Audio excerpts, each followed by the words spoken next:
Tennessee This Week from WATE 6 on your side starts now. Good afternoon and welcome to Tennessee This Week. I'm Don Hudson. In just a moment, we will talk to our political pundits about a number of topics. But first, I had an opportunity to sit down and talk to Tennessee House Speaker Cameron Sexton about a number of topics. Here's that conversation. I want to start by allowing you to respond to this sad shooting of the Blount County Sheriff's deputy. Yeah, I heard about it last night and followed it some today. It's a tragic event, and obviously we were all thinking about the families and also both deputies and Sheriff Barong and the others during this event, and our thoughts and prayers are with them, as well as wanting to make sure that the person who did this gets apprehended very soon. Right. And leading from that into this, there's a bill, I think, looking to make some changes surrounding bail for criminal defendants. Making sure that they don't actually look at financial matters, making sure that they either stay in custody or that they get back to court when they have their hearing. How do you balance kind of the rights of people with, the rights of the public to be protected? Well, I mean, I think you're talking about rights of people who committed crimes, who've been charged. They're not convicted yet a lot of times, and that's where the bail system comes in, depending on if they're a flight risk or a danger. There's two different bills. So one, we have a constitutional bill that's out. Right now the state constitution says you can only deny bail for those who have capital offenses. And so we have a constitutional amendment that we hope to put on the ballot here in a couple of years that expands that to violent criminals. It gives the judge the discretion. It's not an automatic thing. The judge has the discretion to deny bail to more than just capital offenses. There's another bill that we passed on the House floor this week that said it changes the order of how you look at when you're setting bail. In the first criteria, if it passes the Senate and gets signed into law, is about the safety of the community. And so that would change that aspect as well. And we see this playing out just recently in New York, where a couple of police officers got kicked and beat by people, and all but one of those people went to court. They were allowed out. And now that I heard today, they're now pressing charges, but they don't know where any of them are. Well, I mean, look, every time someone commits a crime, there's a victim. And so you have to be very careful that you're not going to be more pro-criminal than you are pro-victims. And so if bail's set too low, or if they're out on bail and they reoffend, that's another victim. We see cases after cases all across the state of Tennessee. The bulk of them right now are in Memphis, where there's a lot of problems with juvenile and adult offenders repeating crimes. Moving on to school vouchers, probably a three-part question is, one, where do you stand on giving parents a choice to move their kid to what they consider to be a better school, just in general? Right. I want to know where you stand on that. Yeah, I'm for the legislation that the governor has. It's a little different than ESAs. It doesn't take money away from K through 12 education, so the money doesn't follow the child. It's a different scholarship fund. That's why we call it a scholarship. But all it says is a parent should have the ability to make the best decision for their child. And that sometimes that's public school, sometimes that's private school or other things. But the thing is, we're okay right now saying that if you have the means, you're okay to pull your kid out of public and send them to private. And nobody complains about that. But when you say that we want to give the same opportunity to those who can't afford it, who don't have that means, like, it's their tax dollars, so let's let them use it how they think they see fit. All of a sudden, it's about destroying public education. And so all we're saying is it should be the parent's decision to make the best decision for their child. And because of that, and that you're hearing a lot of voices complaining about that, how do you write legislation? How do you come up with wording? How do you come up with a bill that the majority of lawmakers and the majority of Tennesseans support? Well, I think there's various polls that's out there, depending on how you ask the question. There's a majority a poll that says people are for it. There's going to be a poll that says people are against it. We try to sit down with school boards and school superintendents, director of schools, teachers, and parents to work on this legislation. One of the key components of this, the bill's not just going to be about choice. That's going to be a component of it. There's also going to be a portion about freedom and autonomy for schools and school systems. Because right now, what we do in the state of Tennessee is we treat all schools as if they're the worst. So if they're Davidson County or Shelby County, they have the same requirements, they have to do the same stuff. That's not how you do it in business with employees. So part of the bill is going to allow those schools that are performing well to have more freedom and autonomy and operate more like a private school, and allow them to have more flexibility. And the bill for this, I mean, are we able to pay for that? Yeah, I mean, look, I know there's a lot of conversations out there where people said, oh, we're in a budget shortfall, we're in a budget hole. Our revenue increased 10% last year. This year it's flat. but we're still 10% ahead of where we ever were. We didn't use all that money for recurring expenses. We used it for non-recurring, which is one-time expenses. We have enough money to do this. We have enough money to continue. And Governor Lee's exactly right. It's not an either-or conversation. You can still fund public education and give parents choice. In this year's budget, it's $291 million for K through 12. In the last 4 years, we put in an additional $2 billion of state money in K through 12. But at the same time, you might be in a great school, but that might not be the best fit for the child. And so should you be limited to where you go to school simply based off your zip code and your address? And last question on that, a lot of the voices, in fact, I think in Knoxville or Knox County recently, a board voted to, a majority of them, a couple voices said not. How do you win those people over? They say, hey, you're taking money away. How do you make sure that that is the message that you're not taking money away? Yeah, well, I think that vote Knox County, I think it was a draw. I don't think they got enough to pass it, enough to kill it. I think, at the end of the day, it's the taxpayers' money. It's your money. And so if you're paying that money to the state and you're like, hey, I think my child may do better somewhere else, why should we not give you the opportunity to make that happen? Why do we only allow wealthy people to do that? Everybody should have the same opportunity. And so right now that's happening every single day. Like I said, the way we set this up is right now if your child leaves public school and goes to private school and you're paying the dime, the money doesn't follow the child. They're not saying that they're destroying public education. Everybody's like, that's okay. And so when we allow more people to have that opportunity, all of a sudden now it's not okay. And so we're going to continue to invest in K through 12 education. In the last 12 years under Republican majorities and supermajorities, we've invested over $3.6 billion new state dollars in the K through 12. It's still a priority. You're still going to have 95% of your kids in public school. Public schools are going to be an important piece. But at the same time, it's not the best fit for everybody.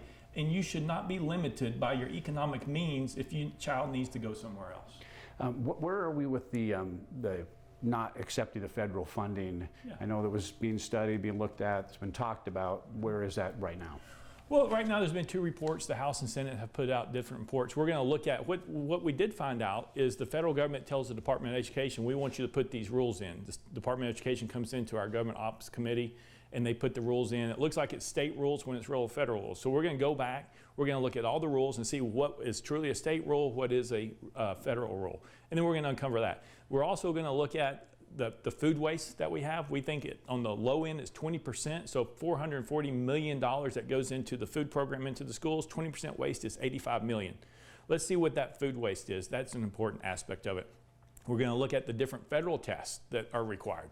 And so we're still going to look at it, but at a certain point is the federal government is $33 trillion in debt.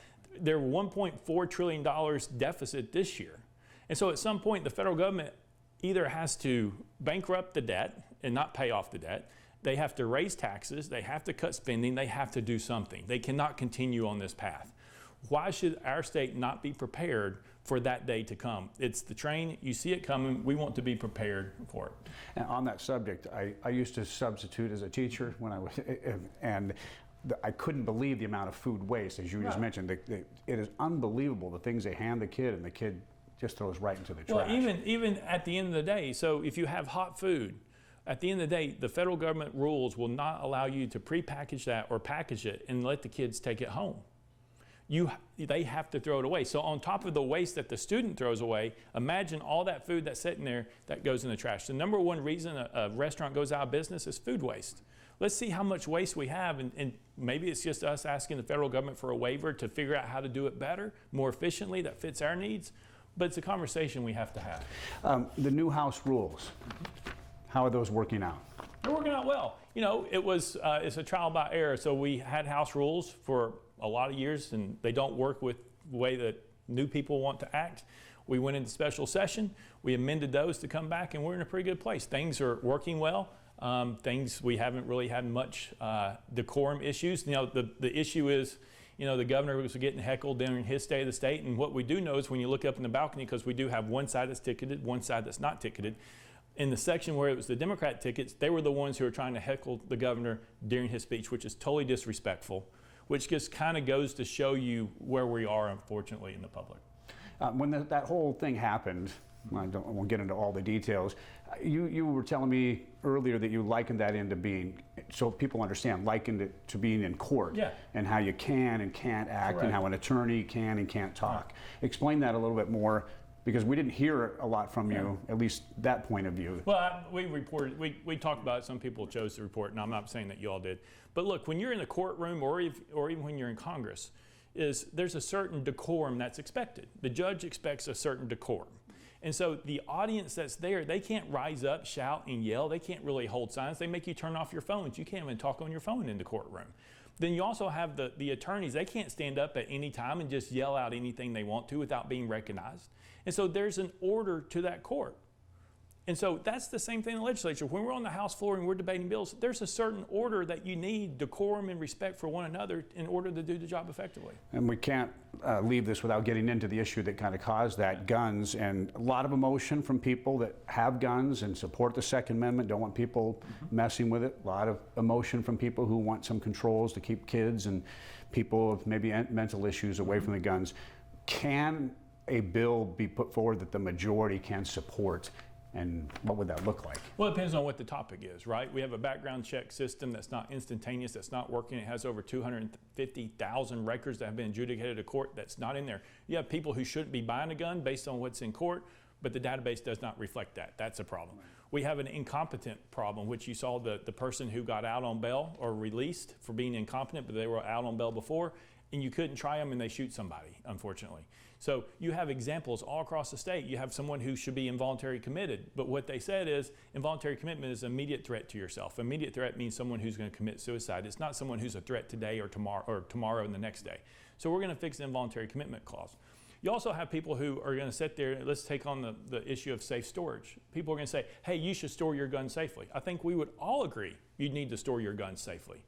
But the problem becomes then, if the law has no teeth, what do you do? So they're going to say, well, it has to be a misdemeanor or felony. Well, pick one. Which one is it? That changes the conversation. Well, at that point, if there's nothing on the books and nobody knows you have the gun, are you going to report it if somebody steals it? Because you know it's a crime. So people aren't going to report it. So at the end, what do you have to get to in order to have that effective? You're going to have gun registration. That's the only way it works. So it starts off sometimes with people saying, oh, we just want to store guns. But it ends up having to be gun storage, and we're not going down that road. Speaker Sexton, appreciate your time. Thank you. Welcome back to Tennessee This Week. We are now joined by our panel of pundits. Michael, thank you for being with us. Craig, Courtney, thank you all for being here. We just heard Speaker Sexton, Cameron Sexton, and some of the things he had to say about several topics. I want to just leave it wide open, and I'll start with Courtney. Your reaction to the things that he said. Anything new? Anything different? Well, one of the things that's been on the top of my mind is schools and public education. And one of the items that I focused in on was his response to vouchers. And it's something that has just absolutely perplexed me. The Republican message line seems to be that they want to give families choices, and that's why they want to introduce this voucher program. And for the life of me, I can't figure out how that makes sense. If you do not want to go to the school that you are zoned for, you can apply for a transfer, you can homeschool, and you can send your child to a public school or a charter school. All of those options exist. Parents absolutely have choices. Furthermore, private schools offer tuition assistance and financial aid. And to make sure I wasn't crazy, I went to the Webb School and the Christian Academy of Knoxville to make sure they indeed do offer financial aid. And they do, and they make it perfectly clear that it is need-based, based on the parent's ability to pay.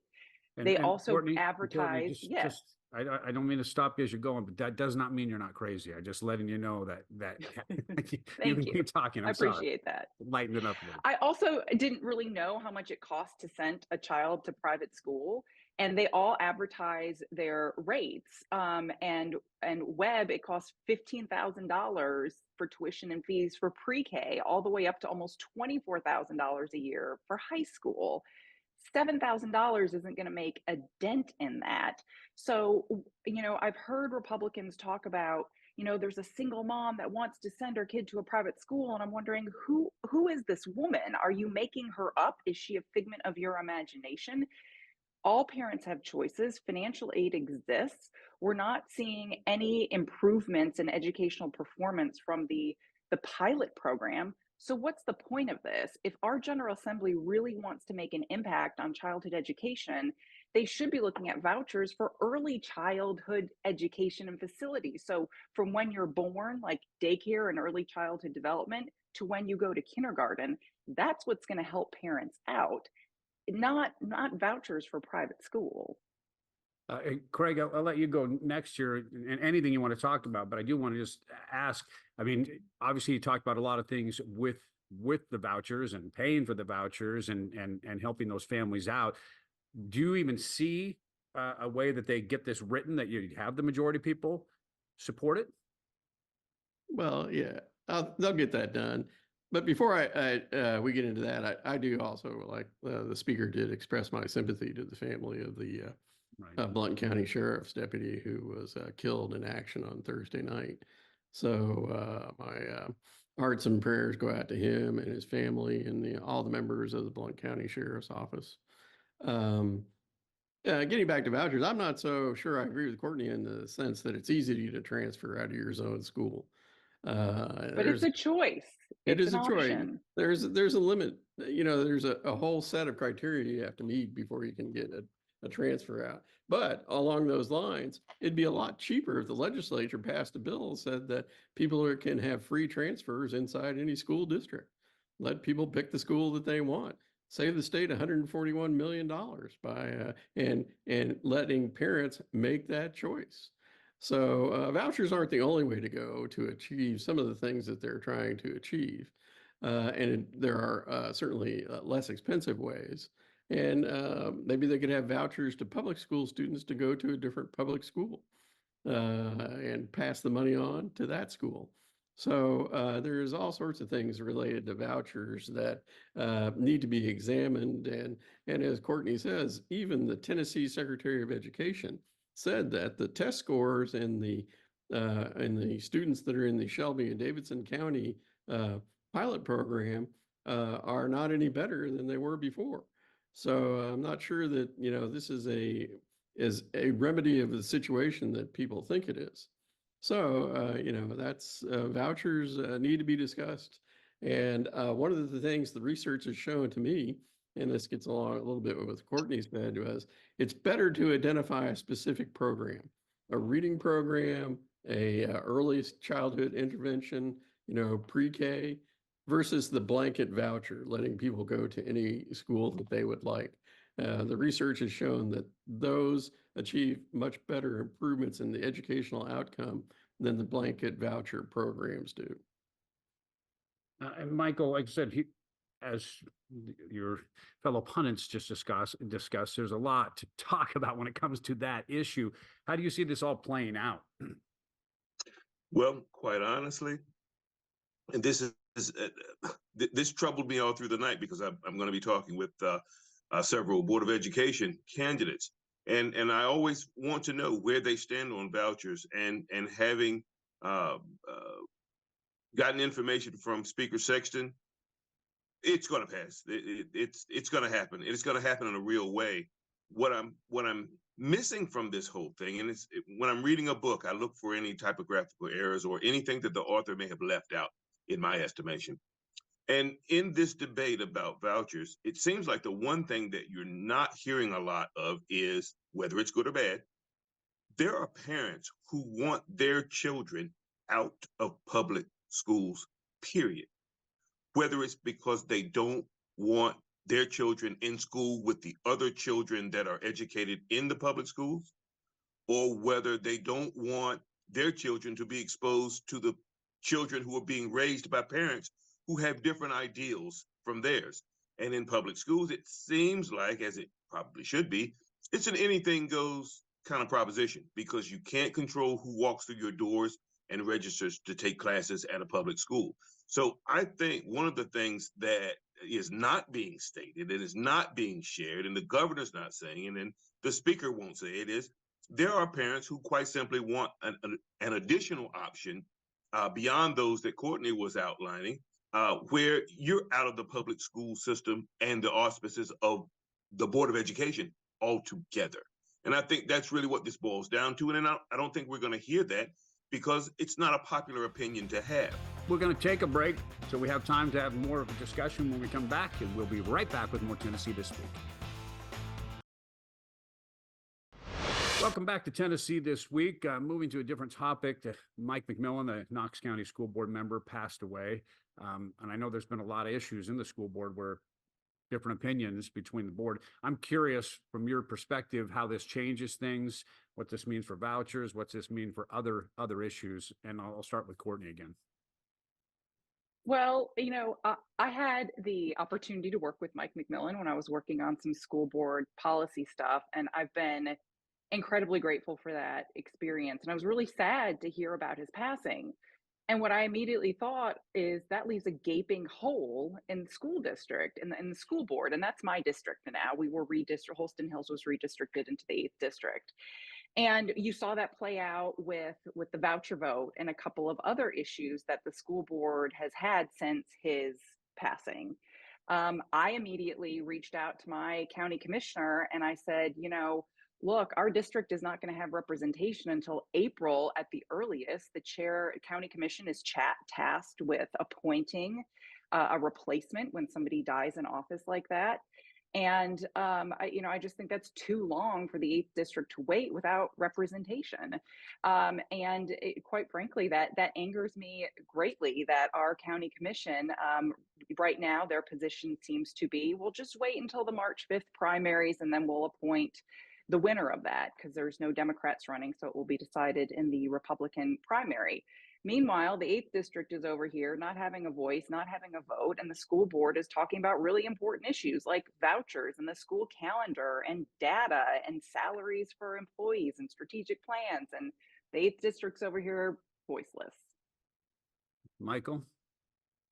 Well, with regard to Courtney's point about representation, my guess is, and I can't say this for certain, but my guess is the county commission does not want to create a situation where they make an emergency appointment for the 8th district, and that candidate is potentially on the ballot if it were an appointment made of someone that is on the ballot. Now, that person is actually running for re-election, and though their signs might not say re-elect candidate XYZ, it does give one candidate an advantage over the other. So I can kind of understand their reluctance, and as they maintain that reluctance, the sand in that hourglass will run out, and April will be here before you know it. So hopefully Courtney and her district, the rest of her district, won't be disenfranchised during that period of time.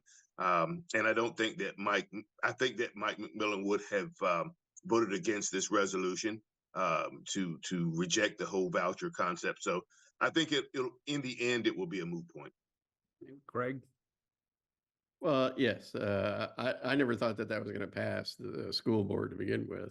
And as to the weight or impact of it, all of the school boards in Anderson County, from Anderson County schools to Oak Ridge schools to Clinton schools, have all passed resolutions that are against vouchers, and they'll carry about as much weight as that sand through the hourglass that Michael mentioned. It's still going to pass the General Assembly, and so that particular issue. But it does seem that group should have representation, no matter what the short-term or long-term issues are. You can't get on the ballot now; the ballot is fixed. But if you point one or the other, then you could give them an advantage of the people that are on the ballot. But appoint a caretaker so often is done. All right, real quickly, 30 seconds each. Reaction to the governor's state of the state. Michael? I thought he delivered his message effectively, and I think that there will be some progress on legislation as a result of it.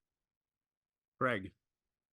Well, as we talked about last week, there was no mention of gun safety or other than a broad sweep of public safety.